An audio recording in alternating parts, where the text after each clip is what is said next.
consciousness as a sphere. As we expand that consciousness, it's going to go up, but it also has to be able to expand down. And that's the human being as we go forward. As we become angels to those who will be human here, we have to be able to know and deal with where they will be existing, where their human stage will be. When this is all done, we'll have a hierarchy of 12. Here we will be the 10th, then the 11th will be added, and finally, when we reach the end of Vulcan, we will have reached the 12th hierarchy. So, if you're familiar with the Lord's Prayer, when we get to the earth side of things, and we've asked for our daily bread, we ask for forgiveness of our debts as we forgive our debtors. Who are these? The word isn't my debts. We're not asking about my karma, although most of us think that's what it's about. We're talking about our. What's our in this case? One plausibility, I think, comes from the fact that in the second half of Old Moon evolution, human beings began to arrive not in any physical body. So, as beings are present with us today that are not in physical bodies, we were present in the second half of Old Moon. And we created that which caused the angels to become strong in what they had to achieve. So we acted like weights, you know, when you're working out. We gave them that resistance that they needed to become strong. But we were a great nuisance to them. And we caused many angels to not complete their evolution because we had to be strong in our temptations to them. But think about it, these angels are our guardians today. And they do this out of their love for us. What is happening through the second half of Earth now? Who are we going to be angels for? And can we develop a similar amount of love for those who will be at the human stage on Jupiter? And Steiner says those beings are here with us now. They are being pushed up, and we will come into that. So there are beings who will prevent some of us from completing our goal to become full human beings in the fullness of humanity on Earth. And they will be our debtors. The second half of human evolution is past us. And so many of the beings in this hierarchy above us are now capable. They have finished their tasks and they can move on. Many of you know that the Archangel Michael, or Michael, some of you will say, when he completes this period, he is now, right now, our time archangel. When he completes this period, he is able to ascend to be an archai. But he's not the only one. There's archai that are progressing to exousiai, and exousiai that are progressing to dynamis, and dynamis that are progressing to kyriatetes. It's all in change now. The work of the gods has been completed, and it's been passed over to the new beings coming on board.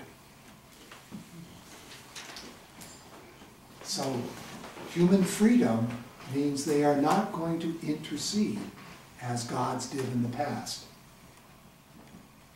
And Michael, as we know, is I wanted to say dumb, but people don't know what that means anymore. He doesn't speak. He doesn't come and tell us. When we go to ask him questions, he doesn't answer them, but we know the answer from our conversations. So, as we're preparing for Jupiter, we have to work on our soul, and as we're working on the soul, we make our bodies more and more to be an image of what our soul life is. This will become more and more as we go into the future, so that on Jupiter, that inner soul qualities will be outer appearance. You won't be able to hide your feelings anymore. They will be totally visible to all to see. But you can't imagine that we have bodies like we have today. We'll have faces, but not like what we have today. And we will see that tomorrow. The physical bodies will long be gone by the time we get to Jupiter. Long gone. But the germs for the future form of Jupiter, are in our souls today. And this what is inner becomes outer, and what is outer will become inner. So, a couple of quotes from the elemental world and the future of mankind on our path to Jupiter. When the evolution of the Earth comes to an end, all mineral substances will turn to dust and dissolve in the cosmos. So what we know is the mineral world, all its solids disappear. But what pertains to the plant, or I might say the etheric aspects, the astral, the animal, and the human world will pass over to Jupiter existence. But that's not all. And then, what do we do through this? We liberate Lucifer. We prophetically anticipate what will come to us as our own possessions only during Jupiter. And so, when we start prophetically picturing what's coming, saying we are actually helping Lucifer to complete his karmic life.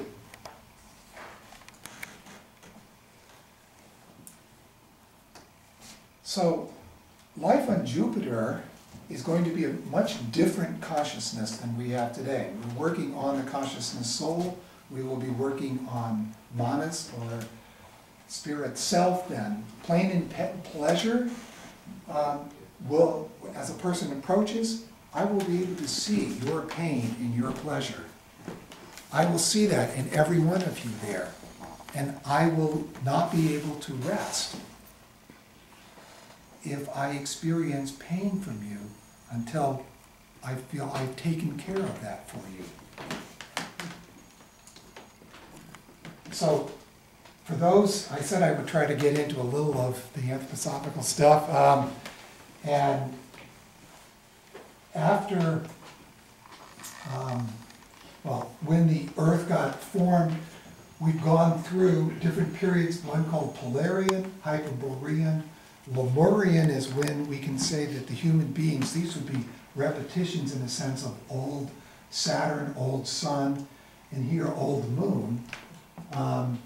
And then in the Atlantean, we would have really begun Earth evolution, and so human beings would begin to get bodies, physical bodies here on the Atlantean times.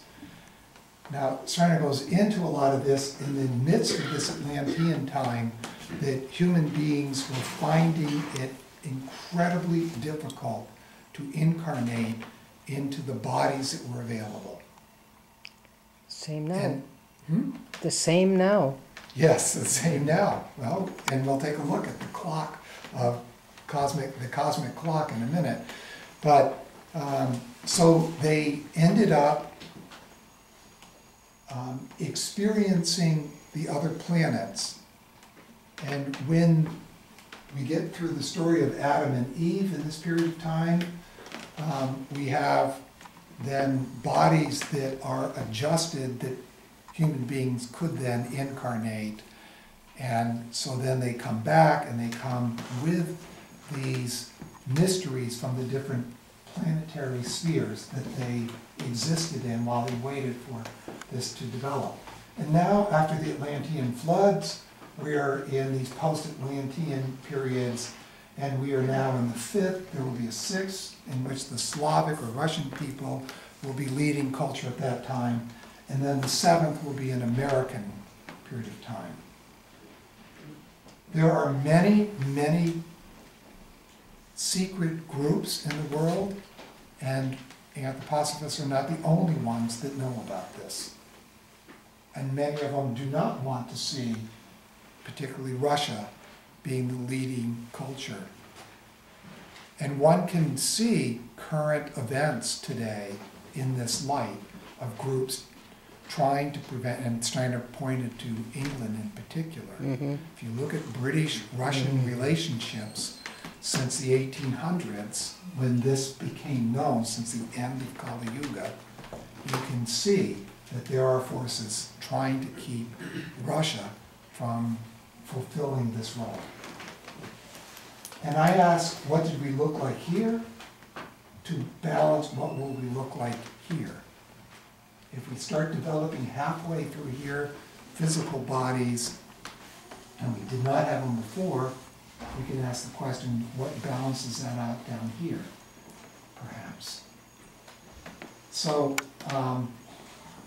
Steiner talks about this Janus face, the face that can see in the past and into the future. A person who's an initiate can do this, and they can look into the future with enthusiasm and see what can be awakened that can inspire our wills with strength, so to work that we may grow ever more and more adequate for our future tasks. Now, in what Steiner calls the turning point of time, talks about balancing throughout all of the post-Atlantean periods the forces of Lucifer and Ahriman. Maybe I've got this backwards, let's see. And the change from the moon forces to the sun forces. And so this is a statue that Steiner built called the Representative of Man. And you can see the Luciferic forces out of the human casting themselves down, and the Ahrimanic forces being pressed down into the earth. The picture of Michael standing on the dragon, he asks the question, will human beings arise to that, to be able to stand on Ahriman? So who are these Lucifer and Ahriman? Lucifer has to do with the part of the world we would call the incalculable, and Ahriman with the calculable. When we are between birth and death, we exist in the calculable world. When we're between death and a new birth, we're in the incalculable world, but we're pondering our next incarnation. An incarnation where we will be in the calculable world. And so we prepare ourselves for that. Lucifer cannot deal with any of the calculable. He wants to stay as far away from that as he can, whereas Ahriman can't stand the incalculable. He wants it all to become calculable. In fact, he desires to make the whole cosmos a machine. And we will see that in tomorrow's talk, how important that is. His ideals are measure, number, and weight. He wants everything to be described by that. And so what happens when you bring Lucifer into that? What happens when you bring this into Lucifer's realm? And that gives you back that picture here. That's why this has to stand in the middle, the human being, to balance the Luciferic with the Ahrimanic. And then there's this being Michael, who stands in the imponderable, incalculable, keeping things in balance between the incalculable and the calculable. And so he works with lots of beings, but they work in a way that they do not interfere with human freedom and free will. They're united in love, and this love streams from them throughout all the universe. So you see the staff of Mercury here, keeping things in the balance. And the real staff of Mercury is always a black snake representing Ahriman and a white snake representing Lucifer. In the United States, our ambulances now have just one snake on them, which is a very true picture, I hate to say, of where medicine is today. A white or a black? That's a good question. Because the whole image is typically white on a red background, it's white, but it's just one snake. So many people say, there can't be a God, because if God was merciful and all, why would there be so much suffering? Why would there be so much evil in the world? And when you look at what Steiner has to say, it's quite interesting. Steiner says, the reason why we have pain and suffering is the good spirits gave it to us to counter the work of Lucifer. Okay, well, what about karma? Isn't our goal to get out of the cycle of karma? Shouldn't we try to be getting out of that? Why do we even have it? Steiner goes, well, that's a good question. We have that because of Ahriman. So we get more and more chances, as it were, to come and rectify what we have done karmically. Well, what about earthly gravity? We need it to become upright beings, which we need for our human freedom. And so as Goethe said, there is no past that we can bring back by longing for it. There is only an eternally new that builds and creates itself out of the best as the past withdraws. And that sounds to me like what Steiner was saying about an initiate never wishes things were otherwise. Start from where you are and you go forward from there. So as we're preparing for Ahriman's incarnation, it's essential for the favorable effect of what Ahriman will bring, favorable effect will bring to humanity. He will bring beneficial gifts too, just as Lucifer did. That we take the right attitude. The all-important thing is that we do not sleep through Ahriman's arrival and fail to perceive it. Now there's some anthropos to this, and I feel sorry for Karl Rove, who say Karl Rove was Ahriman. But maybe you don't know who Karl Rove is. He was in the Bush administration. Bush's brain. Second Bush. Bush's brain. I think it's still to come. But imagine yourself in 3,500 BC and you're an initiate or somehow aware of these things, and you know that this incredible being, the being that bears the light to humanity, is going to incarnate, and this will be a horrible thing for humanity. Just a horrible thing for humanity. And Jehovah is dead set against this. But Jehovah can't do anything about it. Lucifer will get his incarnation. How do you prepare for that? What are you going to do to be prepared? So it's a fascinating question. If we go back to Old Sun that I showed you, the being of Christ and the being of Lucifer were brothers. Very powerful being, Lucifer. And you know he's coming, and you're nothing but a human being. How are you going to prepare for this being that's so much more powerful than you? Okay?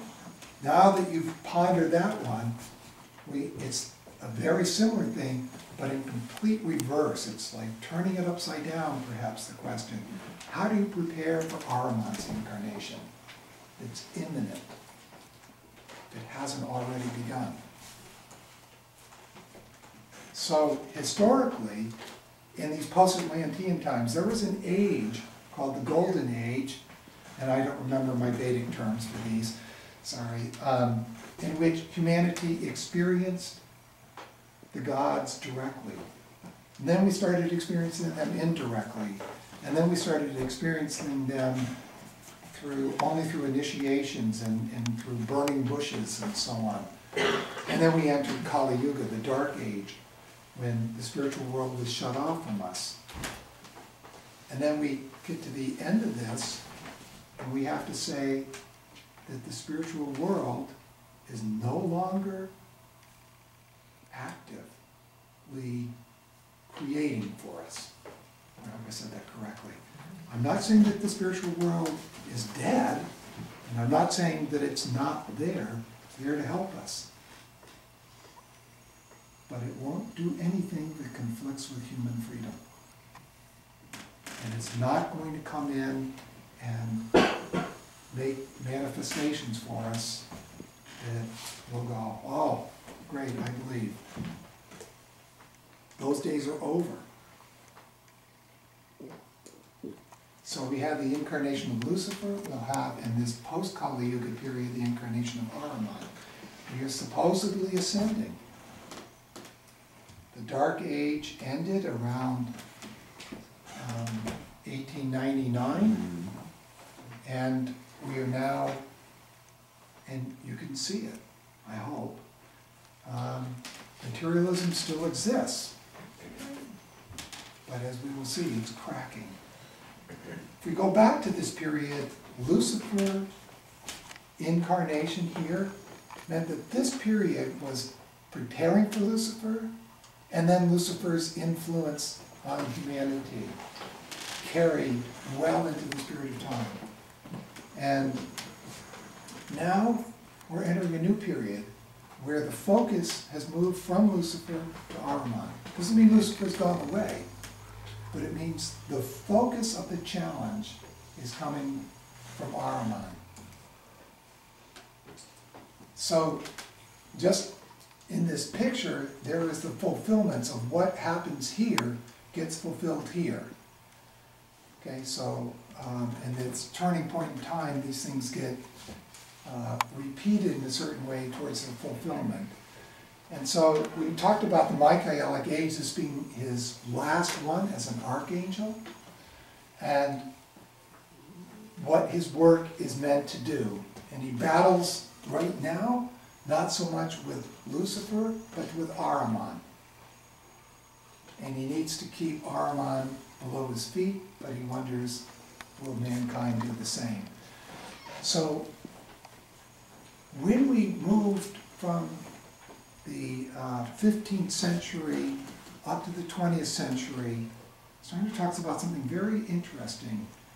He says that the spiritual forces allowed for a much greater development of the intellectual soul for a particular reason, because now this intellectualism that we developed in the intellectual soul is able to build something for us so that we as individuals can move back into our soul life.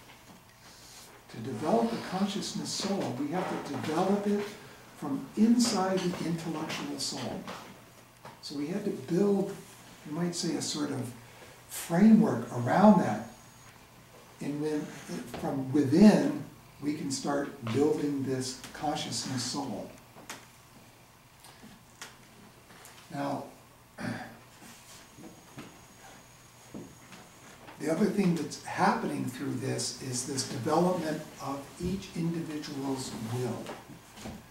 Now, when you look at technology, you can say, wow, technology is definitely affecting human will. The question I'm asking right now is, how do we develop a very strong will in this technological age? When we bring our thoughts down into the physical, our thoughts die. Steiner calls the physical body the coffin for our dead thinking. In the past, thinking actually took place more in the etheric body, the life body of the human being, prana or chi, if you're familiar with other terminology, and that through the development of the intellectual soul during that time, the thinking fully descended into the human brain. where it is today, but it needs to expand beyond that. And we are having examples today of people who've had near-death experiences where they were experiencing things while their brain was dead, and then coming back to life and being able to talk about it with full accuracy. So he says we are now in the sphere of the Ahrimanic mind. So have a little sympathy for ourselves and our materialistic thinking. It's going to be very difficult to get out of this materialistic grip on our thoughts. We all go through education, and our schools train us to think in this Ahrimanic mind. So, in freedom, we will find our way to a spiritual path, and we will have choices. The Ahrimanic world stratum, that sphere of Ahriman, has divine influences congenial to man that have died out. No other possible way to arrive at the development of free will than to have this die out in us. So he goes on to say, remember we talked about the calculable and the incalculable in this Michael mystery, about how even the sun is changing. Talks about the sunspots and so on are changing. And he says the universe itself, starting with the solar system, will become more and more calculable.